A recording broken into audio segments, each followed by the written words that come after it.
الحمد لله نحمده ونستعينه ونستغفره ونؤمن به ونتوكل عليه ونعوذ بالله من شرور أنفسنا ومن سيئات أعمالنا من يهده الله فلا مضل له ومن يضلله فلا هادي له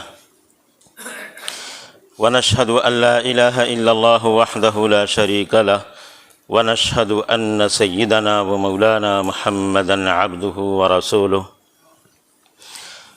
أما بعد فأعوذ بالله من الشيطان الرجيم بسم الله الرحمن الرحيم وتلك الأيام نداولها بين الناس صدق اللہ العظیم۔ برادران محترم، بزرگوں اور دوستوں، اللہ رب العزت نے یہ دنیا جو بنائی ہے یہ ہر آن ہر لمحہ تغیر پذیر ہے۔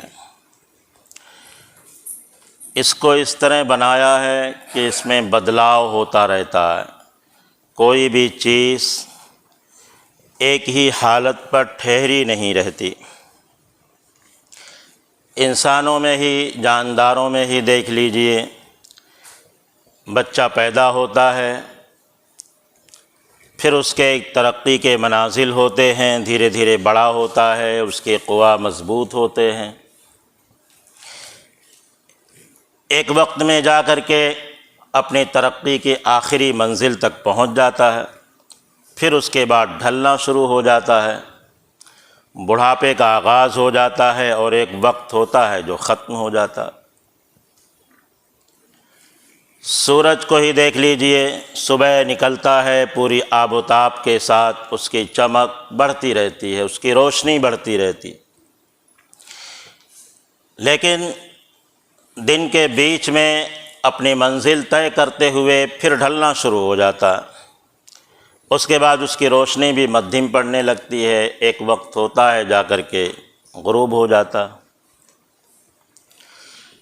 دنیا کی اور چیزوں کو بھی دیکھیے، ہم جو چیزیں استعمال کرتے ہیں ایک وقت میں ہم اسے خریدتے ہیں، نئی ہوتی ہے، دھیرے دھیرے وہ چیز پرانی ہوتی رہتی ہے، پھر بوسیدہ ہو جاتی ہے، خراب ہو جاتی ہے، اسے ہم پھینک دیتے ہیں، کچرے کی شکل اختیار کر لیتی ہے، بھنگار کی شکل اختیار کر لیتی ہے۔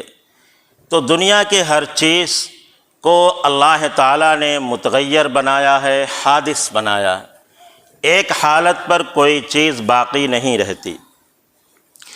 بالکل اسی طرح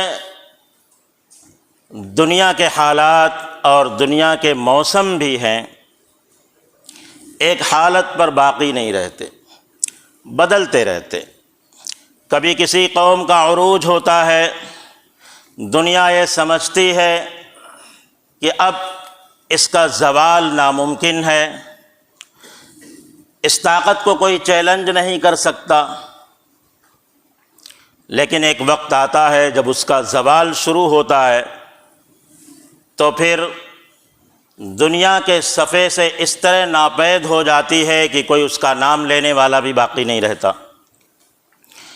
دنیا میں بہت سی قومیں آئیں، لوگوں نے ان کے عروج کو دیکھا، ان کی ترقی کو دیکھا، تو یہ سمجھا کہ ان کا سورج کبھی غروب نہیں ہوگا، لیکن حالات جب پلٹا کھاتے ہیں تو اس صورت میں وہ خود نہیں سمجھ پاتے ہیں کہ کیا ہو گیا۔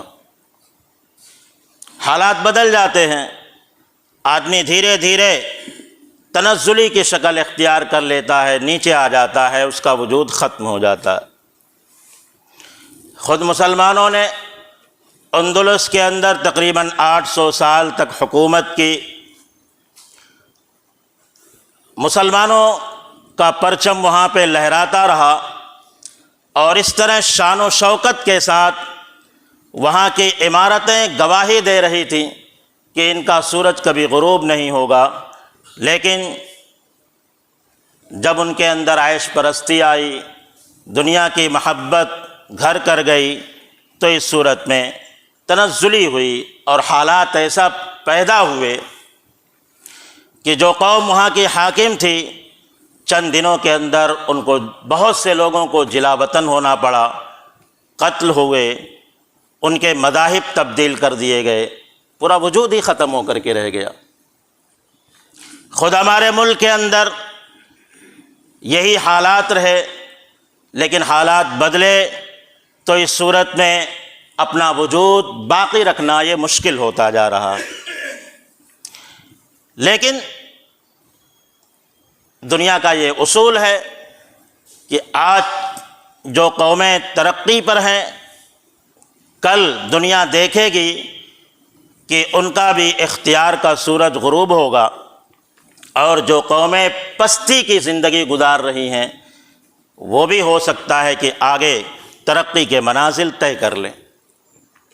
اللہ تعالیٰ نے قرآن کریم میں ایک مثال بیان کی ہے، وَهُوَ الَّذِي يُنَزِّلُ الْغَيْثَ مِن بَعْدِ مَا قَنَطُوا وَيَنشُرُ رَحْمَتَهُ وَهُوَ الْوَلِيُّ الْحَمِيدُ۔ اس آیت کا پس منظر یہ ہے کہ بارش کا موسم ہے، لیکن بادل کا ایک ٹکڑا بھی کہیں نظر نہیں آ رہا۔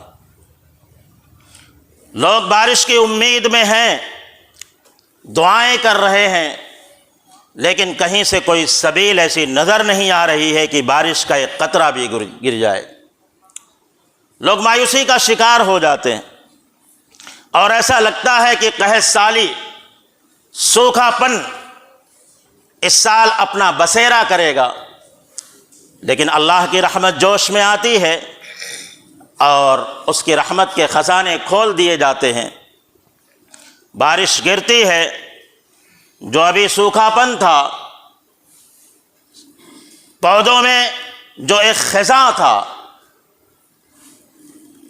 وہ تبدیل ہونے لگتا، پورا چمن سبزہ زار ہو جاتا ہے، پودے نکلنے لگتے ہیں، کلیاں کھلنے لگتی ہیں، پھول مہکنے لگتے ہیں، یہ سارے حالات بدلتے۔ قرآن نے کہا وَهُوَ الَّذِي يُنَزِّلُ الْغَيْثَ مِن بَعْدِ مَا قَنَطُوا۔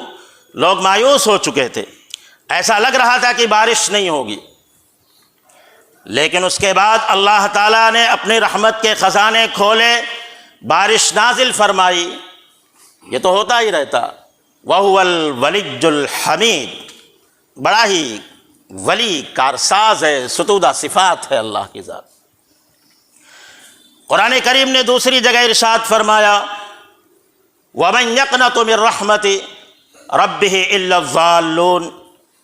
اپنے رب کی رحمت سے وہی لوگ مایوس ہوتے ہیں جو راستے سے بھٹکے ہوئے ہوتے ہیں، گمراہ ہوتے ہیں۔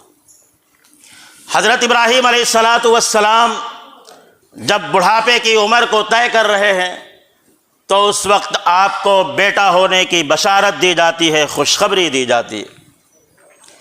اس عمر کے اندر جب عموماً بچوں کا پیدا ہونا یہ لوگوں کے نزدیک ناممکنات میں سے ہو جاتا، ایسے وقت میں اگر بشارت ملتی ہے کہ تمہارے یہاں لڑکا پیدا ہوگا تو ظاہر سی بات ہے تعجب، آدمی سمجھے گا ایسا کیسے ہو سکتا۔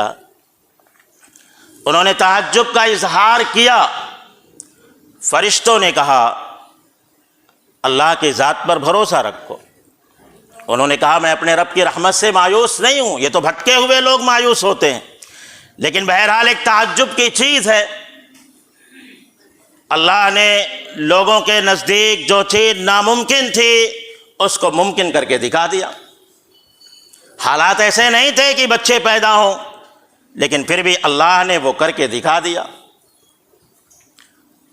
حضرت یوسف علیہ السلام کے واقعے میں قرآن نے کہا وَلَا تَيْأَسُوا مِن رَحْمَتِ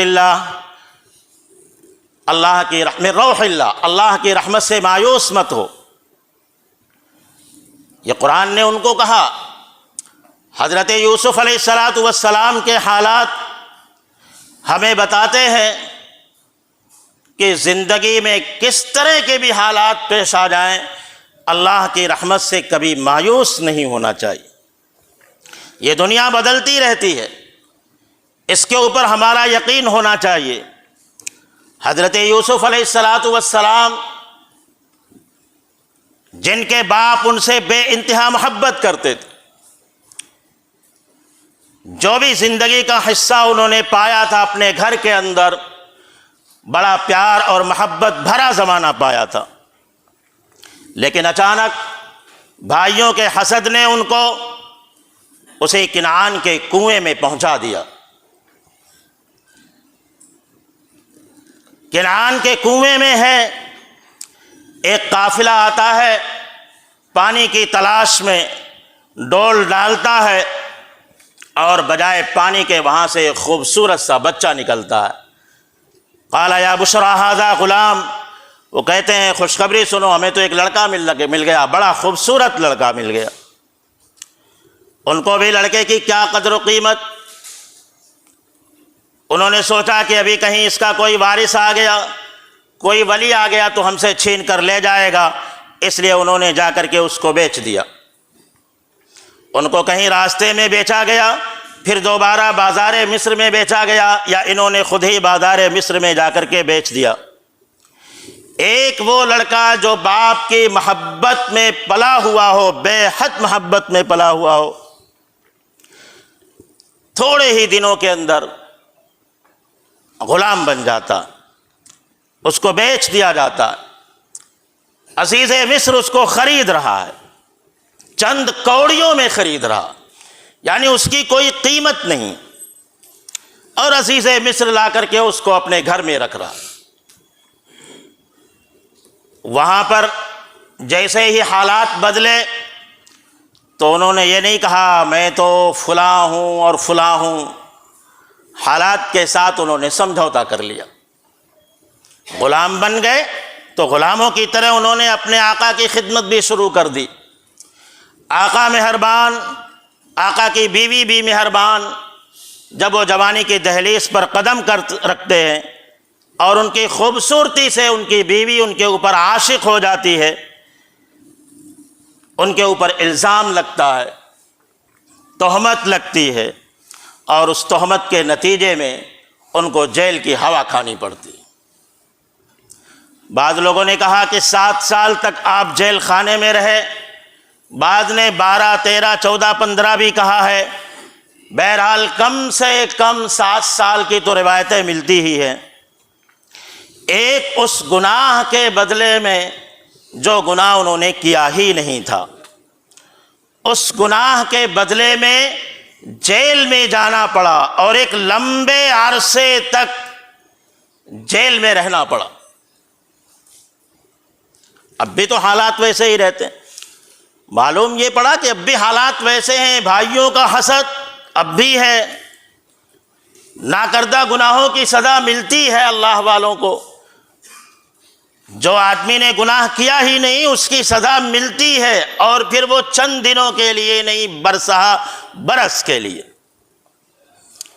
جیل خانے کے اندر گئے، ایک لمبا عرصہ وہاں سے گزرا، پھر وہی بادشاہ مصر جس نے ان کو جیل میں ڈالا تھا وہی جیل سے نکالتا ہے، اور اس لیے نہیں کہ ان کی رہائی کر دے، بلکہ اس لیے کہ تخت شاہی پر ان کو بٹھا دیا جائے۔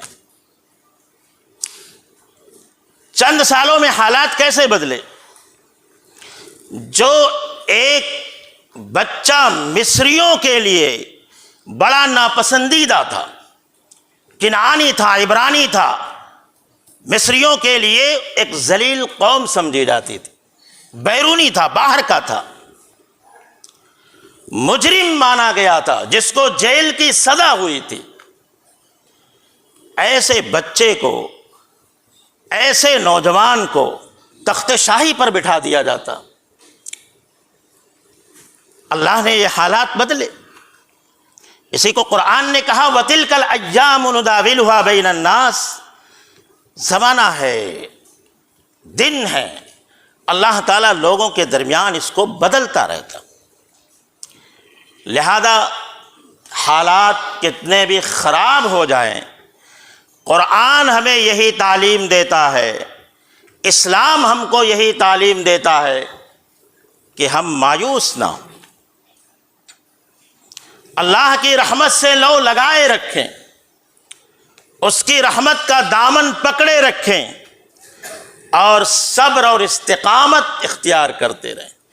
اسی واقعے میں قرآن نے کہا وَمَن يَتَّقِ وَيَصْبِرْ فَإِنَّ اللَّهَ لَا يُضِيعُ أَجْرَ الْمُحْسِنِينَ، جو اللہ سے ڈرتا ہے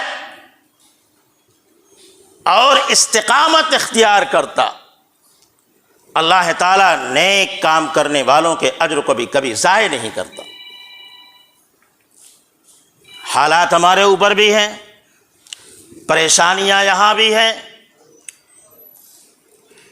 سب سے بڑی جو پریشانی ہوتی ہے اور جو باطل کا مقصد ہوتا ہے وہ تعلیمی اعتبار سے پسماندہ کرنا، معاشی اعتبار سے پسماندہ کرنا، سماجی اعتبار سے پیچھے ڈھکیلنا، یہ تو عارضی چیزیں ہوتی ہیں، لیکن سب سے بڑی چیز جو ہوتی ہے وہ مایوسی کے دلدل میں پھینک دینا ہوتا، یہ مقصد ہوتا۔ کیونکہ جو قومیں مایوس ہو جاتی، نا امید ہو جاتی ہیں، پھر ان کو آگے بڑھانے والا کوئی نہیں ہوتا، ان کا اپنا وجود ختم ہو جاتا، وہ کبھی ترقی نہیں کر سکتی۔ جن کو اپنی تاریخ کا پتہ نہ ہو، اپنے ماضی کا پتہ نہ ہو، وہ اپنے مستقبل کی راہیں کبھی طے نہیں کر سکتی۔ یہی سب سے بڑا مقصد ہوتا ہے کہ ان کو مایوسی کے دلدل میں پھینک دیا جائے۔ فرعون ایک وقت تھا پورے تمطراق کے ساتھ حکومت کر رہا تھا، لوگ صرف اس کو بادشاہ نہیں بلکہ اس کو خدا کا بھی درجہ دیے ہوئے تھے، اس کی پوجا کرنے، اس کے سجدہ کرنے کو اپنے لیے باعث فخر سمجھتے تھے۔ بنی اسرائیل غلامی کے دلدل میں اور مایوسی کے دلدل میں اتنا پھنس گئے تھے کہ ان کو آزادی کا لفظ سننا بھی ان کے لیے ایک اجنبی محسوس ہوتا تھا۔ وہ تصور نہیں کر سکتے تھے کہ ہمارے لیے کبھی آزادی کے راہیں بھی کھلیں گی، مایوس ہو چکے۔ آج باطل یہی چاہتا ہے کہ مسلمان مایوس ہو جائیں اپنے مستقبل سے، اپنی ماضی کی تاریخ سے ناآشنا اور اپنے مستقبل کی زندگی سے مایوس ہو جائیں۔ اگر ہم نے ان کو اس مقصد میں کامیاب ہونے دیا تو آپ یقین کیجئے کہ ہم نہیں تو ہماری آگے کی پیڑھی اس کو محسوس کرے گی کہ مکمل طور پر غلامی کے دلدل میں پھنستی چلی جائے۔ اس لیے ہم کو اللہ پہ مکمل بھروسہ رکھنا ہے، بلکہ ہمارا تو یہ نظریہ بھی ہے کہ دنیا قائم ہے امید سے، تو پھر ہم کیوں نہیں امید رکھیں؟ صرف حضرت یوسف علیہ السلام کا واقعہ نہیں ہے کہ ان کو جیل کی کوٹری میں ڈالا جاتا ہے، پھر وہاں سے نکال کر کے تخت شاہی پر بٹھایا جاتا ہے۔ ہم تو آج کے زمانے میں بھی یہ چیزیں دیکھتے رہتے ہیں۔ پڑوسی ملک میں ہم دیکھ لیں، ایک شخص وزارت عظمیٰ کی تخت پر ہوتا ہے یا صدارت کی گدی پر ہوتا ہے، جیسے ہی حالات پلٹتے ہیں یا تو جیل کی کوٹری اس کا مقدر ہوتی ہے یا جلا وطنی ہوتی ہے، اپنے ملک کو چھوڑنا پڑتا۔ یہ حالات ہے ہمارے ملک کے اندر بھی۔ آپ دیکھ سکتے ہیں کتنے لوگ ایسے ہیں جو جیل کی کوٹھریوں سے نکل کر کے وزارت کی گدیوں پر پہنچے۔ تو یہ حالات تو ہوتے رہتے، حالات ہوتے ہیں۔ ہمیں اپنے آپ کو بچاتے ہوئے اور ماضی سے سبق حاصل کرتے ہوئے مستقبل کی راہیں تلاش کرنی رہی۔ ان حالات میں اگر ہم نے مایوسی کو جگہ دی، احساس کمتری کا ہم شکار ہوئے، تو یقین جانیے کہ ہمارا وجود ختم ہو جائے گا۔ اس لیے وجود کو باقی رکھنے کے لیے ضروری ہے کہ ماضی کو ہم جانیں اور اسی کی روشنی میں مستقبل کی راہیں تلاش کریں۔ آج کی سلطنت، آج کی حکومت جس کا ماضی میں کوئی کردار نہ ہو، وہ مستقبل کی راہیں نہیں تلاش کر رہی بلکہ ماضی کو ہی بدل رہی۔ حالانکہ آج تک یہی صورتحال رہی کہ ماضی کے حالات کو دیکھ کر کے لوگ مستقبل کی راہیں تلاش کرتے تھے، لیکن اب مستقبل چھوڑو، ماضی کو ہی بدل دو، اپنے مطابق کر لو۔ اس لیے بڑے سنگین حالات ہیں، مسلمانوں کی تاریخ کو دھیرے دھیرے بدلا جا رہا، اتنا بدل دیا جا رہا ہے کہ آدمی یعنی ہماری نئی نسل، بلکہ یہی نسل جو موجود ہے، اس کو خود پتہ نہیں ہوگا کہ ہماری تاریخ کیا رہی ہے اسلامی طور پر۔ نبی کریم صلی اللہ علیہ وسلم سے لے کر آج تک ہماری کیا تاریخ رہی ہے، یا ہماری اس ملک میں کیا تاریخ رہی ہے، یہ آدمی بھول جائے گا، بلکہ اس کو پتہ ہی نہیں رہے گا۔ نصابی تعلیم کے ذریعے سے اس کو بدلنے کی کوشش، نئی نئی کتابیں لکھی جا رہی ہے جس میں مسلمانوں کا کردار ختم کیا جا رہا ہر چیز کے اندر، بلکہ ان کو ایک دہشت والی قوم بنا کر کے پیش کیا جا رہا۔ ایسے وقت میں اگر ہم نے اس ملک کی تاریخ کو نہیں پڑھا، اپنے ماضی کو نہیں جانا، یا اپنی حقیقی تاریخ خود ہمارے نبی سے لے کر کے آج تک اگر ہم کو پتہ نہیں رہا، تو دنیا جو کہے گی، سلیبس میں جو ہم کو پڑھایا جائے گا، ہمارا یقین خود اسی پر ہوگا۔ اور ظاہر سی بات ہے، جس بچے کو یہ پڑھایا جائے کہ تمہارے آبا و اجداد ملک مخالف تھے، انہوں نے یہاں پہ اس کو لوٹا ہے، یہاں پہ نفرت پھیلائی، لوگوں کے ساتھ ظلم و ستم کیا ہے، وہ بچہ کیا فیلنگ کرے گا، اپنے اندر کیا محسوس کرے گا، آپ خود سوچیے۔ اپنے آپ کو بالکل الگ تھلگ سمجھے گا، گویا کہ ماضی کے رشتے سے اس کو کاٹ دیا جا رہا۔ اس کی مثال اس بچے کی سی ہے جس کو اس کے نسب سے کاٹ دیا جائے، اور جس کو اس کے نسب سے کاٹ دیا جائے، ماں باپ کا پتہ نہ ہو، ایسا بچہ ہمیشہ دربدری کا شکار ہوتا۔ اس کو خود اپنے ماں باپ کا پتہ نہیں ہوتا، جس قوم میں چاہیں گے قوم والے اس کو اپنے ساتھ ضم کر لیں، اس کے اندر شامل کر لیں۔ آج یہاں کی جو دلت قومیں ہیں، آپ جانتے ہیں کہ وہ ان کو ہندو نہ ہونے کے باوجود ان کو زبردستی ہندو بنا کر کے ان کو اپنے قوم میں شامل کرنے کے بعد ان کو اپنا خادم بنا لیا گیا، دربدری کا شکار کر دیا گیا۔ یہی چیز مسلمانوں کے ساتھ بھی کرنا چاہتے ہیں کہ اپنے اندر ان کو شامل کر لیا جائے، ان کا اپنا وجود مسلمانوں والا ختم ہو جائے اور یہ ہماری قوم میں شامل ہو جائے۔ جب ان کی قوم میں شامل ہو گئے، اپنا وجود ختم ہو گیا، تو یقین جانیے ذلت و پستی کے علاوہ کوئی چیز نہیں ہوگی۔ بہت سے مسلمان یہ سمجھتے ہیں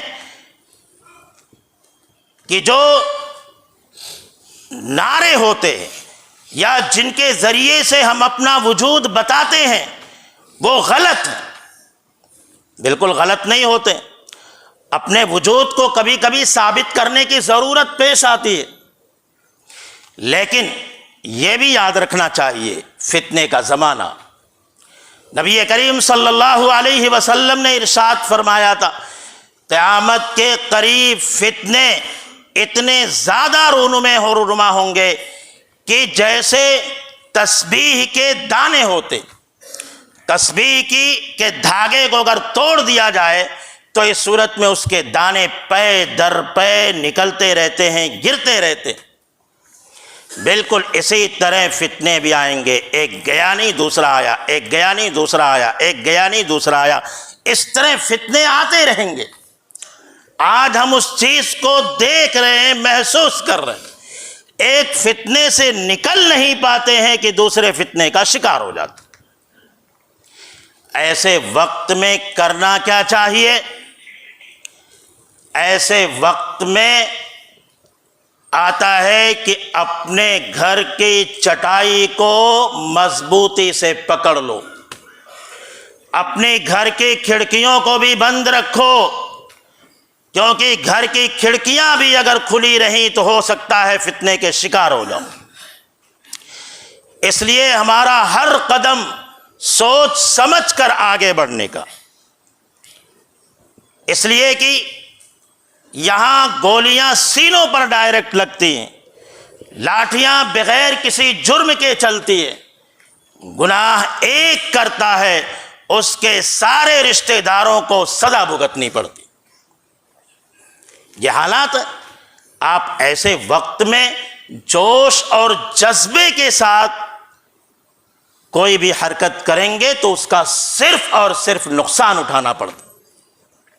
میں نے حضرت یوسف علیہ السلام کی مثال دی کہ جب ان کو کنویں سے نکال کر کے بیچا گیا، غلام بنا دیا گیا، تو انہوں نے یہ نہیں کہا کہ میں غلام نہیں ہوں، مجھے زبردستی بیچا گیا، بلکہ حالات کے اوپر اپنے آپ کو ڈال دیا اور غلاموں کی طرح خدمت شروع کر دی۔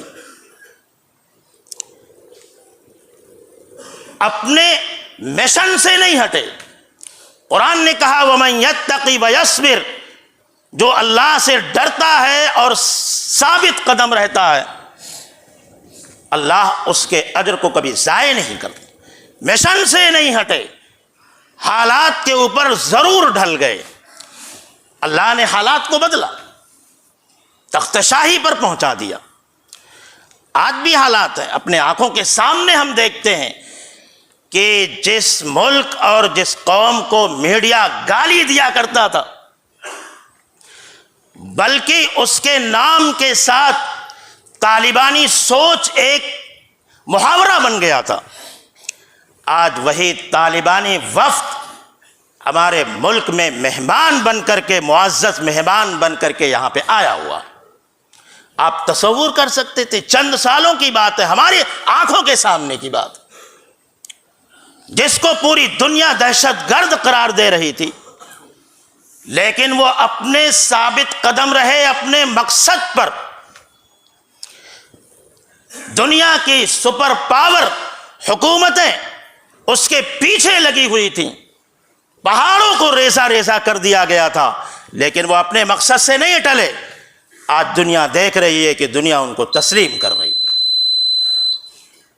وہی غزہ جس کے اوپر پوری بڑی بڑی طاقتیں مل کر کے اس کے اوپر بمباری کر رہی ہیں، اس کو کھنڈرات میں تبدیل کر دیا گیا، اس کی کوئی چیز نہیں بچی، بچوں کو، عورتوں کو، مردوں کو، بوڑھوں کو ہر طرح پسپا کیا گیا، قتل عام مچایا گیا، کوئی ایک چیز بھی باقی نہیں رہی، اسکول، ہاسپٹل، جتنی بھی چیزیں تھیں سب ختم کر دی گئیں، لیکن باطل اپنے مقصد میں کامیاب نہیں ہو سکا، مذاکرات کی میز پر ان کو آنا پڑا، اپنے مقصد سے نہیں ہٹے، وہ قتل ہو گئے، ہر قربانی کو انہوں نے پیش کیا، اس کو قبول کیا، لیکن اپنے مقصد سے نہیں ہٹے۔ اللہ نے ان کو سرخروئی عطا کی، اور انشاءاللہ دنیا وہ دیکھے گی کہ جس طرح افغانستان کے حال بدلے ہیں، غزہ کے بھی حالات بدلیں گے۔ اپنے حالات، اپنے مقصد سے آدمی کو نہیں ہٹنا چاہیے، اس لیے ہم کو ہر قدم سوچ سمجھ کر چلتے ہوئے اپنی تاریخ کو یاد رکھنا چاہیے۔ یہ بھی ہمارے دین کا ایک حصہ ہے، یہ مت سمجھیے کہ قرآن اور حدیث کو پڑھ کر کے ہم دیندار بنیں گے۔ آپ قرآن کا خود مطالعہ کیجئے، قرآن ہدایت کی کتاب ہے، لیکن آپ اس میں دیکھ سکتے ہیں پرانی قوموں کے کتنے واقعات بھرے پڑے ہیں۔ یہ ہماری تاریخ کا حصہ، تاریخ قرآن خود بتاتا ہے۔ تو معلوم پڑا کہ تاریخ کا جاننا ایک اسلامی شعار ہے، اسلامی مطالبہ ہے۔ اس لیے ہم اپنی مذہبی تاریخ اور اپنی ملکی تاریخ دونوں کو پڑھنا چاہیے ہمیں، اور اس سے پوری طرح واقف ہونا چاہیے، اپنے بچوں کو بھی واقف کرانا چاہیے، تاکہ ہم اس سے حالات کا سبق لے کر کے آگے کی راہیں طے کر سکیں۔ اللہ تعالی ہم سب کو عمل کی توفیق عطا فرمائے۔ پچھلے ہفتے بھی میں نے اعلان کیا تھا کہ آپ جب آتے ہیں تو آگے ہو کر کے بیٹھا کیجیے۔ مسجد ہے، یہاں پہ کسی کی اجارہ داری نہیں ہے، جو پہلے آیا وہ پہلے بیٹھے گا۔ بعض لوگ ہوتے ہیں پیچھے ادھر بیٹھے رہتے ہیں، پھر اس کے بعد آنے والے آتے رہتے، تکلیفیں ہوتی ہیں لوگوں کو، تو آگے بیٹھیے تاکہ پیچھے کی صفیں بھی اذان تک پر ہو جائیں اور لوگ اطمینان کے ساتھ سنت پڑھ سکیں۔ ورنہ ہوتا یہ ہے کہ لوگوں کا راستہ آنا جانا لگا رہتا ہے، اب بیچارے کوئی سنت پڑھنا چاہتے ہیں تو انتظار کرنا پڑتا ہے کہ کوئی سامنے سے گزرے گا۔ اس لیے کہیں بھی جگہ خالی ہے تو اپنی جگہ کو پر کر لیجئے۔ اللہ تعالی عمل کی توفیق عطا فرمائے۔